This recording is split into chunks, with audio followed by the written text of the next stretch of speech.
여러분 안녕하십니까? 주의 평안이 여러분 마음 가운데 가득하길 바랍니다. 오늘은 목요일 교과 차선책이란 제목으로 교과 내용을 함께 살펴보겠습니다. 함께 기도하겠습니다. 우리를 사랑하시는 아버지 하나님, 이 아침에 주의 말씀으로 하루를 열게 하시니 감사합니다. 주님이 우리의 힘이 되시고 도움이 되시니 감사합니다. 전적으로 하나님을 의지하는 믿음을 우리에게 허락해 주시옵소서. 우리의 삶에 고난과 어려움이 닥칠 때마다 하나님이 이루실 승리를 기대하는 자가 되게 하시고 하나님께 충성과 믿음을 다하는 우리가 되게 하여 주시옵소서. 이제 말씀을 펴니다. 말씀하시는 주의 음성을 듣고 깨닫게 하여 주시옵소서. 예수 그리스도의 이름으로 기도합니다. 아멘. 오늘 교과 제목이 차선책인데요. 그렇다면 차선책 전에 원래 계획이 있었다는 것을 의미합니다. 하나님의 처음 계획은 이스라엘 백성들이 민족 간의 전쟁에 참여하지 않고 하나님을 신뢰하는 것을 배우는 것이었습니다. 이스라엘 백성들이 만약 하나님의 일하심을 믿고 순종했다면 하나님이 선하신 방법으로 이스라엘 백성들이 다른 민족과 싸우지 않아도 가나안에 이르게 하셨을 것입니다. 그러나 이 처음 계획은 이스라엘 백성들의 불평과 불만, 불신과 불순종으로 인해 차선책으로 바뀌게 되었습니다. 그 차선책은 하나님을 전적으로 신뢰하는 것을 배우기 위해 전쟁에 나서야 했다는 것입니다. 출애굽기 17장에 보면 이스라엘 백성이 무리바에 이르렀을 때 서로 다투게 되었습니다.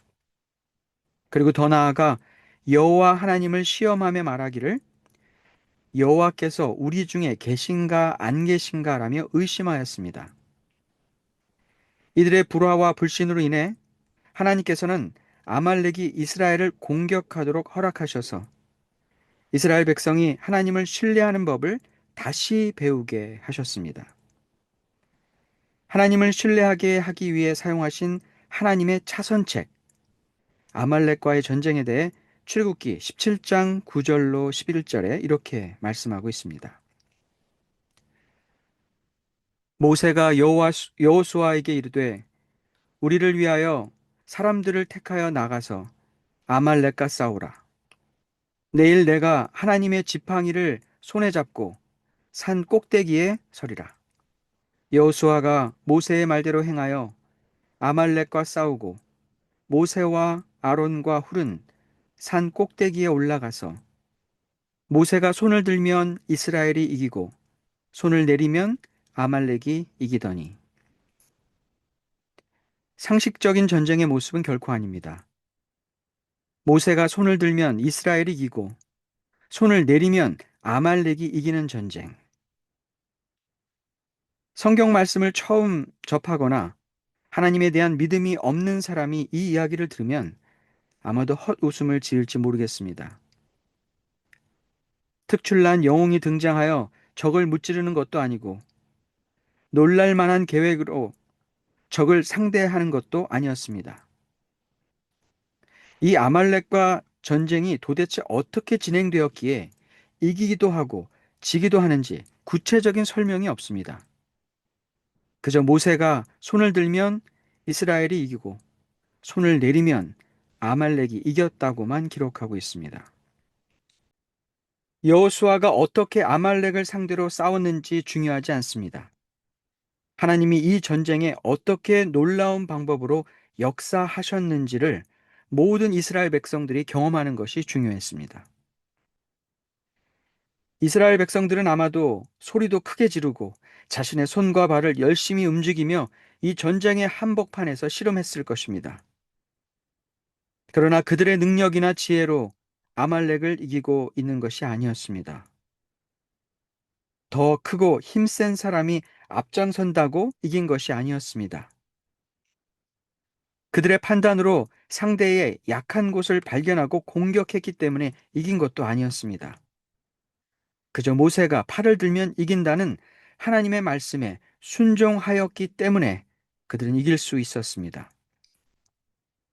이것은 이스라엘의 전쟁이 아니라 하나님의 전쟁이었습니다. 이 일을 통해 이스라엘 백성들은 하나님을 전적으로 신뢰해야만 승리가 있다는 것을 온몸으로 경험하게 되었습니다. 우리 교과책에는 이렇게 기록하고 있습니다. 당신의 원칙을 타협하지 않으시는 가운데 하나님은 당신의 백성들의 수준으로 내려오셔서 이상적인 계획, 곧 하나님의 개입하심을 완전하고 무조건적으로 신뢰하도록 그들을 계속해서 부르신다. 이스라엘 백성들이 하나님을 신뢰하게 하기 위해 내놓으신 차선책은 하나님이 당신의 백성들의 수준으로 내려오셔서 알려주신 계획이었습니다. 영이신 하나님이 당신의 피조물로 하여금 육체적으로 고생하며 영의 하나님을 발견하게 하셨던 것입니다. 홍해 앞에서 이루어 주신 사건에서는 이스라엘 백성들이 하나님의 일하심을 그저 지켜보기만 해도 승리에 참여할 수 있었지만 이제는 이스라엘 백성들이 자신의 몸으로 고생하며 전쟁에 참여해 봐야 하나님의 일하심을 깨닫게 되는 상황을 하나님이 만드셨습니다. 육체적인 활동을 하면서 영의 하나님을 깨닫게 되는 수준으로 낮추어 하나님의 계획을 바꾸신 것입니다. 아담은 범죄 전에 일하지 않고도 하나님이 주신 열매와 식물을 먹으며 살았습니다. 하지만 범죄한 이후에 땀 흘려 일하지 않고는 땅의 열매를 먹을 수 없었습니다. 땀을 흘리며 수고해야 열매를 얻을 수 있었지만 그 또한 하나님의 도우심과 은혜가 아니면 얻을 수 없는 것이었습니다. 하나님의 은혜와 사랑을 땀 흘리지 않고 알며 경험할 수 있었지만 범죄한 이후에는 수고하며 살면서 하나님의 은혜를 깨달아야 했습니다. 하나님에 대한 불신과 불순종은 당신의 피조물이 육체적 고생을 통해 하나님을 깨닫게 되는 상황에 이르게 하였습니다. 여호수아와 이스라엘 백성들이 여리고성을 점령할 때도 같은 의미에서 그들은 불가피하게 전쟁에 참여하는 현실에 직면하게 되었습니다. 여호수아 6장 20절입니다. 이에 백성은 외치고 제사장들은 나팔을 불매 백성이 나팔 소리를 들을 때에 크게 소리질러 외치니 성벽이 무너져 내린지라 백성이 각기 앞으로 나아가 그 성에 들어가서 그 성을 점령하고 이스라엘 백성은 매일 여리고성을 돌아야 했습니다. 그리고 일곱째 날에는 새벽부터 일찍 일어나서 여리고성을 7번씩이나 돌아야 했습니다. 크게 소리를 질러 성벽이 무너지는 것을 보았지만 그들은 각기 앞으로 나아가 그 성을 점령하도록 명령을 받았습니다. 그 참혹하고 처참한 상황을 눈으로 직접 보며 그 성으로 들어가야 했습니다.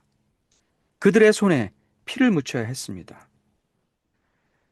성을 무너뜨리신 하나님의 역사하심을 두 눈으로 분명히 보았고 이제 그들은 하나님을 향한 순종과 충성심으로 성을 향해 들어갔습니다.